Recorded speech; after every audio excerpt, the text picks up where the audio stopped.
Bertemu kembali saya Zawazi Yusof, rentasan berita edisi 753 dan antara paparan utama. Ucapan Muhyiddin gagal tenangkan rakyat. Kerajaan Perikatan Nasional tutup JAKIM. Kes COVID-19 melonjak, pemimpin tebuk atap dipersalahkan. Pakatan Harapan, apa yang dicari dan dihindari.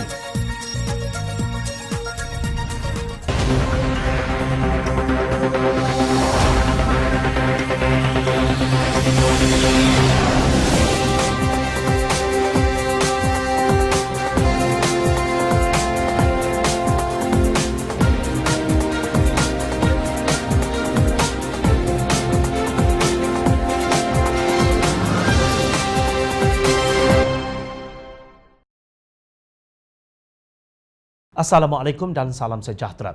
Pemimpin Pakatan Harapan menyelar ucapan Perdana Menteri Tan Sri Muhyiddin Yassin umpama jenaka kosong. Apa yang jelas, Muhyiddin mengaku bahawa peningkatan mendadak kes jangkitan COVID-19 adalah disebabkan pilihan raya negeri Sabah. Ketua Biro Pendidikan Politik DAP Liu Ching Tong menegaskan COVID-19 dicetuskan oleh cubaan rampasan kuasa kerajaan warisan di Sabah oleh Muhyiddin dan Menteri Dalam Negeri Datuk Seri Hamzah Zainuddin dan Tan Sri Musa Aman. Namun tiada sebarang permohonan maaf. Kita bukan mahu mencari salah, tetapi sesuatu permohonan maaf kerana melakukan rampasan kuasa itu setidak-tidaknya akan melunakkan sentimen awam. Selain permohonan maaf atas keengganan menteri-menteri beliau yang melanggar SOP. Pun begitu, Sang Perdana Menteri berasa sesuai untuk berjenaka. Kononnya, si Abah akan menggunakan rotan sekarang, tegas Ching Tong. Sedangkan sepatutnya yang disebat adalah para orang kenamaan seperti Menteri Perusahaan, Perdagangan dan Komoditi, Datuk Dr. Khairuddin Aman Razali, Menteri Agama, Datuk Dr. Zulkifli Mohamad dan Menteri Besar Kedah, Muhammad Sanusi Muhammad Noor yang melanggar SOP Kementerian Kesihatan Malaysia. Malah ucapan Muhyiddin mengundang kemarahan rakyat. Akibatnya, tanda pagar Muhyiddin out menjadi trending di Twitter. Sementara Menteri Kesihatan Datuk Seri Dr. Adham Baba dan dua orang timbalannya hilang dari radar. Tugas berperang dengan COVID-19 jatuh di atas bahu Ketua Pengarah Kesihatan Tan Sri Dr. Nur Hisham Abdullah dan pasukan beliau. Tidak hairan jika beliau sendiri dilihat kesal dengan tindakan sambil lewa para menteri terhadap pandemik ini. Nur Hisham menulis di Facebook diterjemahkan, di manakah kita mahu berada? Kita perlu mengambil keputusan sama ada kita mahu bersama, bersatu padu dan menjadi lebih kuat untuk melawan musuh bersama kita ataupun untuk terus meneruskan menangisi susu yang telah tumpah sedangkan angkanya terus meningkat.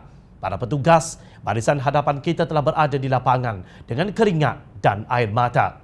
Namun akhirnya Kabinet lumpuh apabila menteri yang hadir pada mesyuarat khas Majlis Keselamatan Negara MKN yang dipengerusikan Tan Sri Muhyiddin Yassin diarahkan oleh Kementerian Kesihatan menjalani kuarantin kendiri selama 14 hari dan menjalankan tugas dari rumah. Mereka terpaksa dikenakan tindakan tersebut kerana Menteri Agama turut hadir pada mesyuarat berkenaan.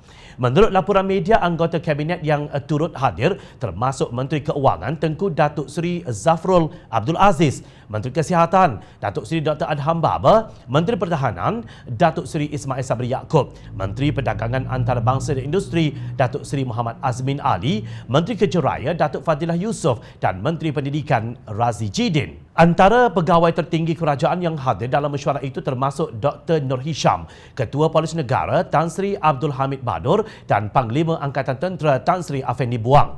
Ternyata Muhyiddin gagal melaksanakan tanggungjawabnya sebagai Ketua Kerajaan walaupun sebelum ini mendakwa berjaya menangani pandemik COVID-19. Malah kononnya, jika Perikatan Nasional tidak mengambil alih kerajaan, lebih ramai akan mati jika Pakatan Harapan dibiarkan terus berkuasa. Demikian kata Azmin Ali. Rakyat marah kerana kerajaan dilihat gagal meletakkan keutamaan kepada mengawal penularan COVID-19 berskala besar dalam komuniti. Mereka tidak menunjukkan teladan kepada rakyat, sebaliknya mengugut akan merotan rakyat. Maaflah jika Abah ini mula menggunakan rotan sekarang. Itu bukan sikap Abah yang bertanggungjawab dan prihatin. Dalam bahasa mudah, rakyat sudah hilang kepercayaan kepada kerajaan Perikatan Nasional. Ibu Pejabat Jabatan Kemajuan Islam Malaysia JAKIM di Kompleks Islam Putrajaya ditutup mulai hari ini 7 Oktober 2020 sehingga 20 Oktober. Tujuannya ialah untuk melaksanakan kerja-kerja sanitasi di ruang pejabat dan mengekang penularan COVID-19. Penutupan itu turut melibatkan Pejabat Menteri di Jabatan Perdana Menteri Hal Ehwal Agama, Datuk Seri Dr. Zulkifli Mohamed Al-Bakri dan timbalannya Ahmad Marzuq Syari. Lanjutan itu, semua operasi harian JAKIM hanya dihadkan melalui perkhidmatan dalam talian sahaja. JAKIM akan beroperasi semula pada 21 Oktober ini, menurut kenyataan itu. Ingat lagi tak, dulu masa Kerajaan Pakatan Harapan, memerintah Walaun dan Macai giat memfitnah bahawa Kerajaan Pakatan Harapan akan menutup JAKIM. Mereka tidak berhenti-henti memaki hamun Menteri Hal Ehwal Agama ketika itu, Datuk Seri Dr. Mujahid Yusof. Maki hamun itu sebenarnya sambungan daripada serangan awal gerombolan Cyber Trooper PAS sejak sebelum pilihan raya umum ke-14. Satu gerombolan yang menamakan diri mereka sebagai Tentera Semut menulis pada 7 Mei 2018. Mereka mendakwa pimpinan DAP menyerang Islam dan memperlekehkannya, termasuk grup LGBT yang amat hebat. Kononnya DAP menyerang mufti-mufti dan menyarankan JAKIM ditutup dan Muslimah dibenarkan murtad.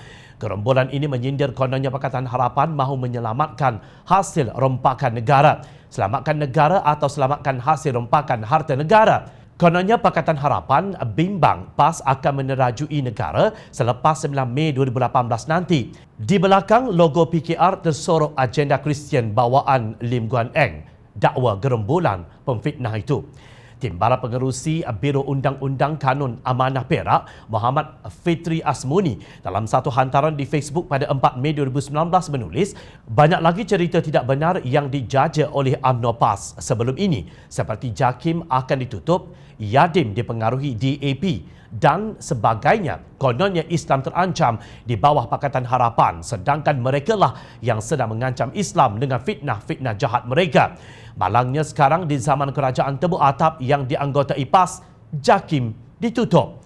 Begitulah apabila mulut terlalu celupar, seolah-olah tidak takut kepada dosa, akhirnya JAKIM benar-benar ditutup. Sungguh ia terpaksa ditutup kerana Menteri Agama pilihan Perikatan Nasional berjalan ke sana ke sini setelah pulang dari kawasan yang mengalami wabak tanpa menjalani saringan kesihatan, tidak memakai pelitup muka dan tidak melakukan penjarakan sosial. Sikap ini mempamerkan kualiti kepimpinan yang begitu kuat dicanang oleh PAS, kononnya pejuang Islam. Perlu diingat, dalam Islam fitnah adalah salah satu daripada sifat terkeji dan amat dilarang oleh Allah Subhanahu wa taala.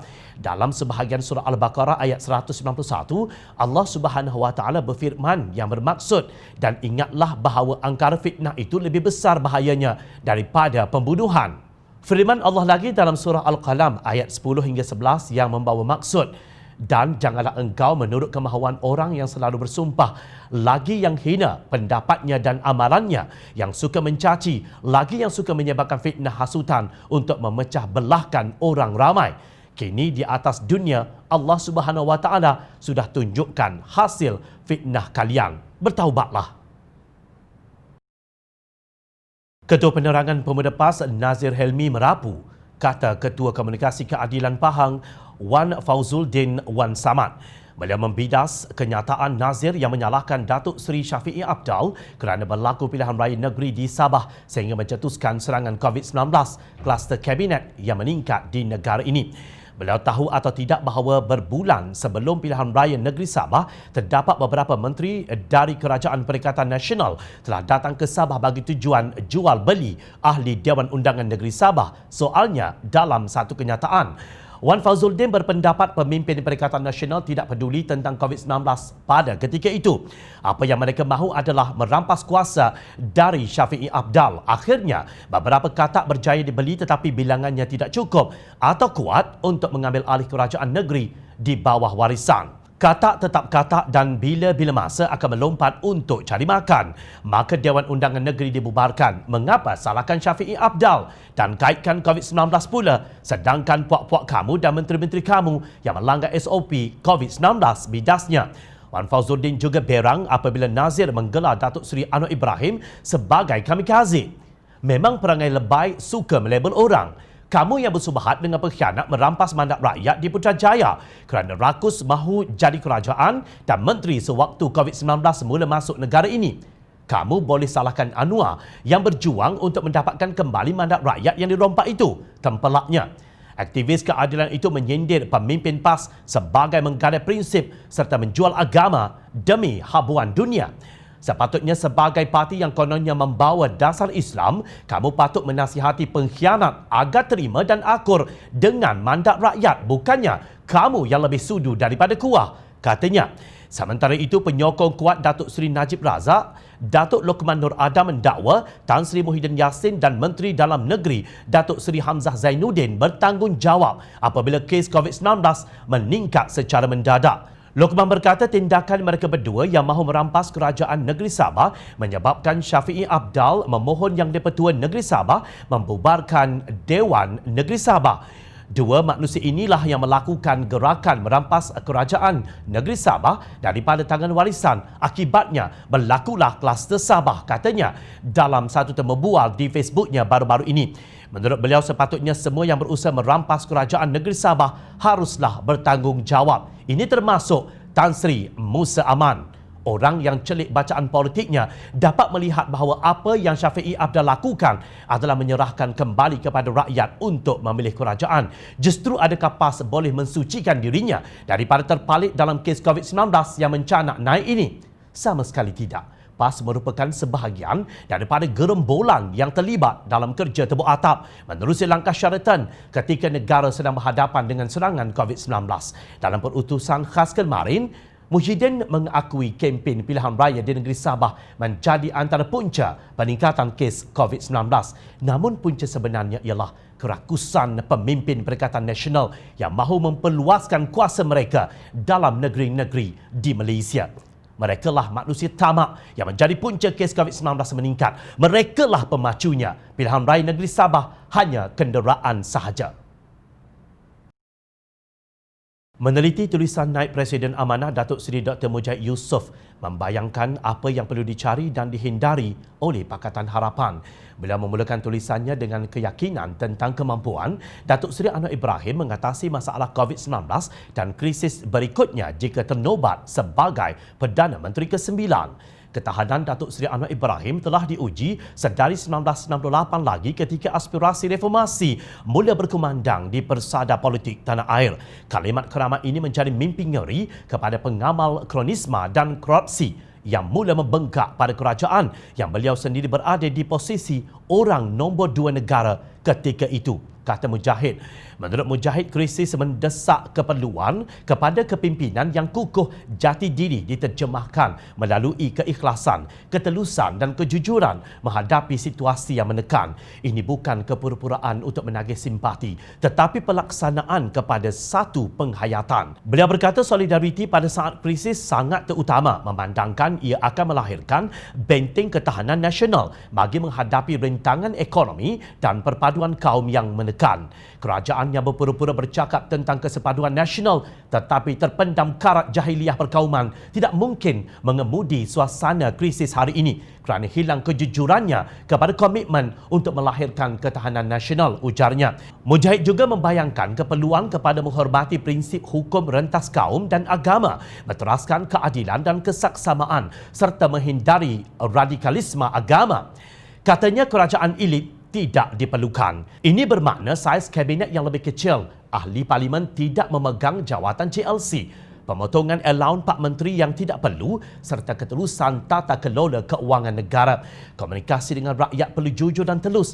Tiada double standard dalam penguatkuasaan. Ketegasan kepada penceroboh atas apa jua kesalahan yang diperuntukkan dalam undang-undang perlu diadili dengan saksama. Ia sebuah kerajaan yang mendapat sokongan semua pihak kerana teras jaminan keamanahan dipelihara, tegasnya. Menurut Mujahid, Anwar Ibrahim memiliki semua kriteria yang beliau sebut itu.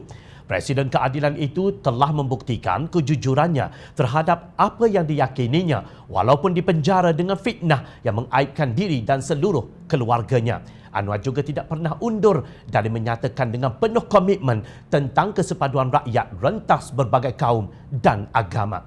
Mujahid berharap Anwar dapat membawa peranan agama dengan lebih berkesan dari sudut pemikirannya semasa krisis di mana kerangka maqasid yang merupakan roh syariah berupaya menjadi teras utama kepimpinannya untuk mengendalikan krisis negara hari ini.